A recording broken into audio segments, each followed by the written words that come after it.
Okay, now we begin part two. Well, structural functional theory looks at how society is cohesive and hangs together. Conflict theory sees social conflict and tension between groups as the basis for society. Think about the pandemic again. Who benefited? There were winners and losers in the pandemic. Clearly, as people were losing their homes, jobs, and livelihoods, Jeff Bezos was riding into outer space on a silver ship. Okay, we had a celebrity space race, a celebrity billionaire space race. Okay, conflict theorists would say, okay, why are resources distributed in such a manner? Okay,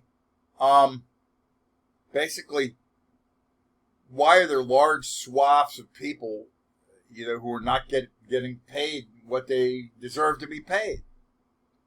So, this wealthy, the people with that control the economy, control the major social institutions. And they reinforce a class structure so that the state, education, religion, and the family are organized to represent their interests. For example, technology promised a prosperity and abundance, but what do we get? Instead, we get new kinds of inequality. Everyone has to have access to the web. If you live in a rural area or a central city, you don't have access to the web you need to do the work that you need. Another form of inequality. There are all kinds of ways in which we can think of conflict theory as a theory where resources are distributed unequally along social class lines, between racial and ethnic categories, in the way society is structured along gender lines. Okay? Basically, Marx was he was describing what was going on at the time in his world, and that was that people were leaving their agricultural lives, moving into cities where they were working for really substandard wages, while a handful of people became just fabulously wealthy. Okay, so the way capitalism was organized, and Marx acknowledged that capitalism was the most effective way of creating material goods that history had ever delivered. Marx was, if nothing, a historical analysis.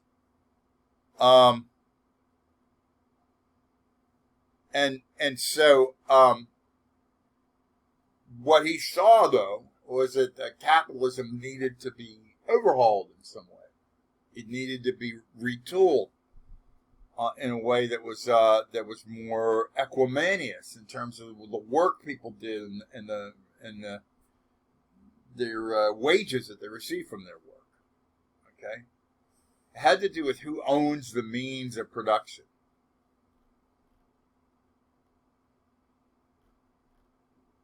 Okay, so review these slides here.